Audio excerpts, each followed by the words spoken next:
different combinations worked better, and that was amazing and made every party feel unique and made you feel great and very knowledgeable about the game because you understood what other classes and jobs were capable of and how they might augment what you were doing. And everybody knew the skill chain charts and the magic bursts that you needed to do, and made you have to understand the enemy you were going to face because you wanted to know what it was weak to. Everything just added on top of each other from that one foundational element of like, the game is not totally equal and you need to understand what's going on around you, who you're playing with, and what you're facing to best tackle that challenge, because you can, just by getting 6 people together, create a really imbalanced and terrible group.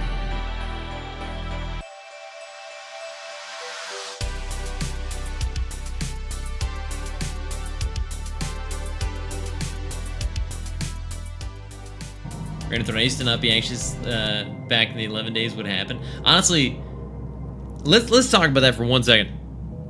I want to get back into this guy, but because you kind of segued back to my topic about how like 11 broke me, because like modern multiplayer experiences offer more ways to communicate with other players than we ever had in 11. 11 there was essentially just chatting and auto-translate. And I've always been, socially awkward, nervous, uncomfortable, so like that hasn't changed, although it might have gotten slightly worse. I think what's really changed is I was always forced to communicate because the game was so difficult. At some point I had to come out of my shell and form parties, and I knew that everybody else was also in that state. And 14 offers the same opportunities for me to communicate, and with tools like Discord and everything else, there's more ways to chat with others than ever before, but I don't have to. And because of that, I just stay in my shell, and I maybe say like a hi, how you doing, thanks for the party, nice to see you. But even the formation of that party, and this comes back to what people complain about with modern MMOs versus older MMOs, and actually World of Warcraft Classic with the Wrath of the Lich King expansion now being released is facing that problem finally, because Wrath of the Lich King apparently is where they introduced the concept of the Party Finder, and a lot of people consider the Party Finder one of the bigger downfalls of the social experience from classic MMOs to the modern experience that we now know, because the Party Finder was where you suddenly didn't have to talk to anybody to build a party. You didn't have to decide what classes or jobs best fit what you were, a party makeup that could solve the problem of the dungeon, boss fight, quest, whatever it is you're doing most effectively, easily, consistently. They got rid of all that, and they started shifting not only the elements of how you build those parties to this automated tool that just says like, I want a DPS tank, 2 more DPS healer, whatever the combo was. But development of the game also shifted to enable that by changing class structure to not be unique enough that it would put that at threat. Because imagine if they'd introduced the Party Finder into 11 in the early stages of the game, like Zillart, Chains of Prometheia. There were certain party makeups that were miserable. If you had 2 white mages, but not a red mage or bard to support, you had a thief, but not really a very good option, or maybe no option for somebody to first provoke. You can maybe get around that. Like some of these can be worked around. To jobs that don't really form good skill chain combinations between them. That was always a bigger problem, especially later levels if you're trying to make dark or light, and you had like a dragoon that's great for opening light, but maybe a Scythe Dark Knight that can only really close darkness. Like, you're only going to be able to make level 2 skill chains of fusion, distortion, that kind of stuff, which is just nowhere near as powerful as a darkness or light at those level ranges. The game wasn't set up that all party makeups were equal, and that's why it was so great, because like, you felt good when you had a good party that worked well with your strengths and weaknesses and offset your weaknesses with other players' strengths and came together. Now, there were frustrations with that model, because sometimes a paladin or a ninja was far better than the other, and there was only one available, or you really needed a red mage to make certain jobs like really shine, like a white mage without a red mage later in game was really tough. Same for blue mage was even worse, because blue mage was like straddling that realm between offense and magical offense, so it couldn't rest as much like a black mage could.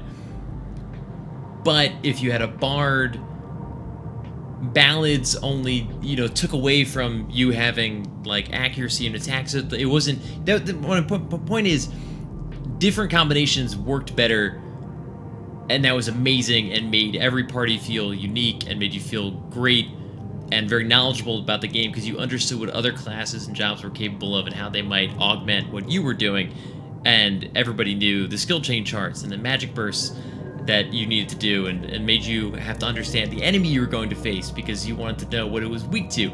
Everything just added on top of each other from that one foundational element of like, the game is not totally equal and you need to understand what's going on around you, who you're playing with, and what you're facing to best tackle that challenge, because you can, just by getting 6 people together, create a really imbalanced and terrible group that isn't capable of doing what you want, and certainly not efficiently in like a party sense.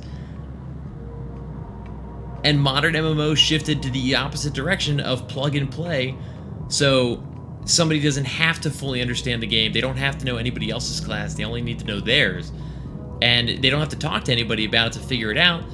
They can just press a button to join groups. That isn't the only thing that happened in MMOs to make MMOs the way they are today, but it was a big one.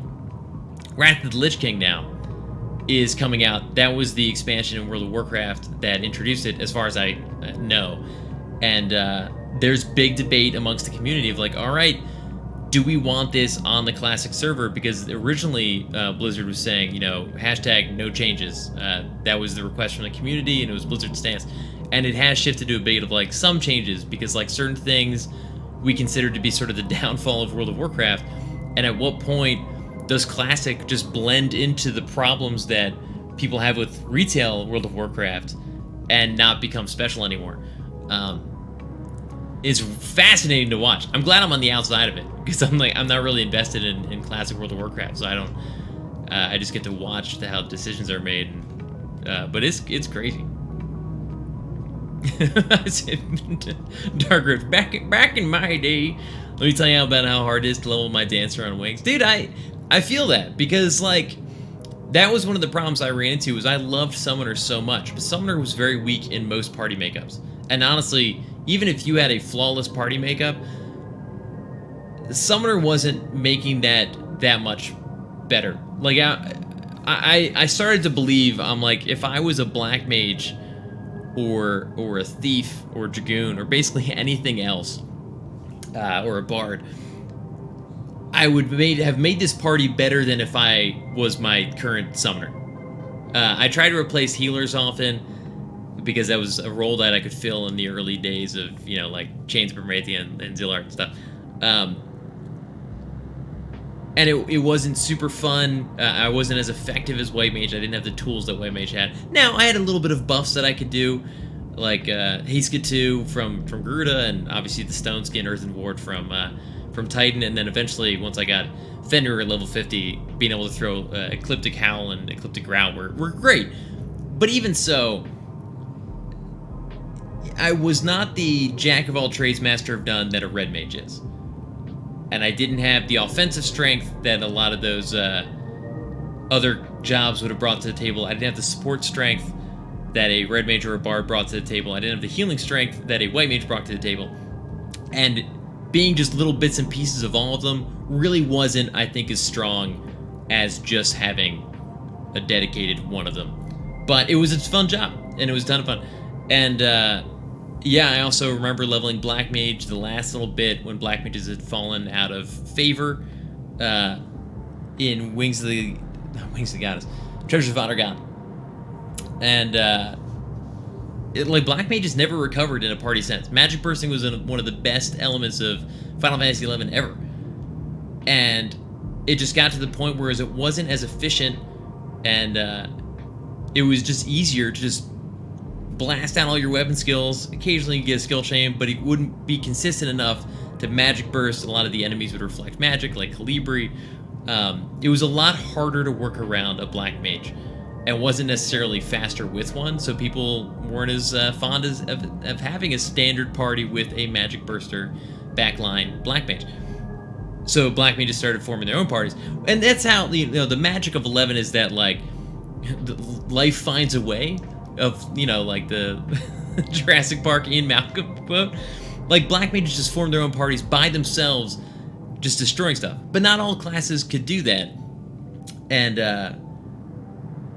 it's both the greatest strength and weakness, and it's where developers have to be very careful. When you have imbalances, there has to be an upswing somewhere. If thieves are really poor at one element of partying, for instance, like thieves aren't great against undead. They have piercing weapons, just not good against undead. That's more of a blunt. Go monks. That's fine. If there are other camps where like piercing is great, like Calibri, fantastic. Sometimes thieves are great, sometimes thieves aren't great. I love that because like it gives you the highs and lows, and you get excited about having a thief some days, or being a thief some days, and other times like, all right, this is gonna be a tough level range for me, but like I'll get through it.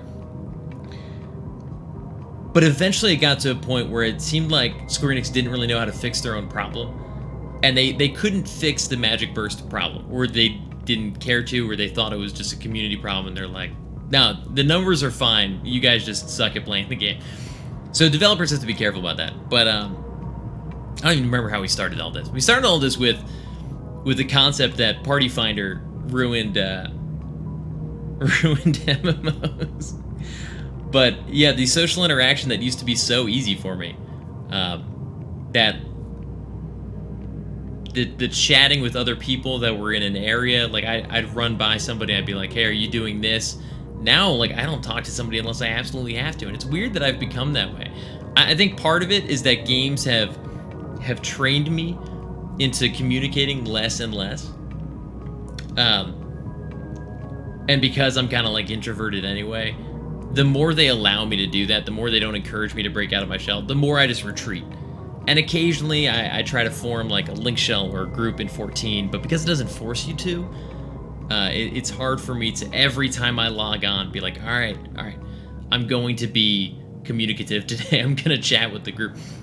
Because even playing like Wings 11 and I think this is kind of where it started, Wings 11 or Eden, I'm not as chatty in the link shell. I'm not as chatty in the party. I'm very hesitant to make parties, even though I'm very familiar with all the challenge that you have around making a party. I used to do it all the time as Dragoon, Thief, Summoner, Puppet Master. Like, I was a lot of jobs that weren't heavily desired at various stages of the game. And I used to make parties all the time. I didn't even think twice about it. And now I'm like, I don't know. Maybe if I'll just sit here for an hour, and if I don't get an invite, I just won't, because I'm so, like, I don't know, nervous about the communication, the rejection, the starting something and then not finding that final job that you need.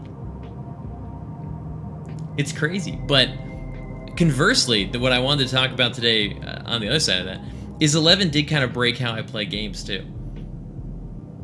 I used to be so immersed in 11, but then after years and years of playing it, I got to the point where I barely even had to pay attention.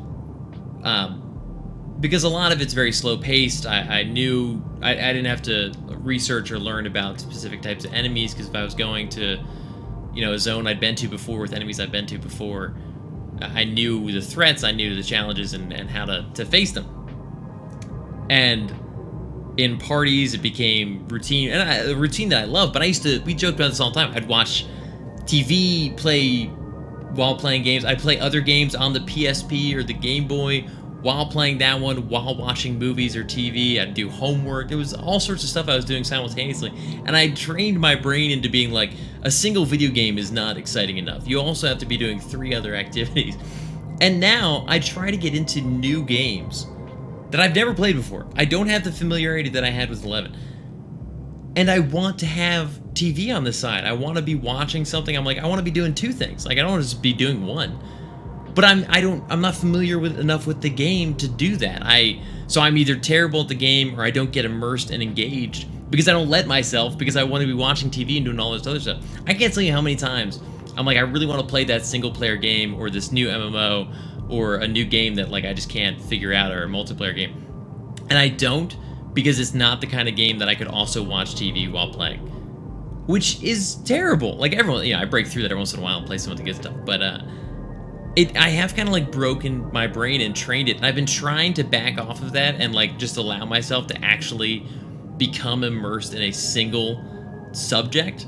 And TikTok and apps it's make it so much worse, because like I've got like ADD now, that not officially, but I've basically developed some common symptoms of ADD, because I need to be engaged at all times, and the second that a game isn't 100% engaging, I get on my phone, I put on a TV show, and then it kills it. Which is why I'm so excited for concepts like VR, sim racing, because you have to be 100% invested. With the VR, you've got the headset, you are immersed in whatever you're doing, and it's really cool when it works, and when the game is amazing, like Half-Life Alyx, it's so awesome. Elite Dangerous, various racing games, and the sim racing, you just can't. You can't be watching TV while you're trying to perfect a lap over and over again. So it's just wild. It's wild to see like how MMOs have changed based on how players are playing them and how developers think they should be played, and also how that has affected me as I've grown up and like what I experience from games now. I don't know if it's good or bad. I actually think probably bad. I think 11 broke the way that I experience games in a lot of ways, and I'm still trying to undo some of that hardwiring. But it's funny that as that has happened, they continue to develop the games so that I have to pay less and less attention, and certainly engage less and less with other people, which makes my symptoms even worse.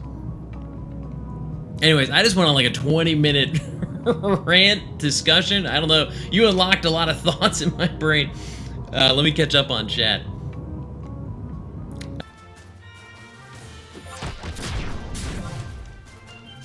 Shoot.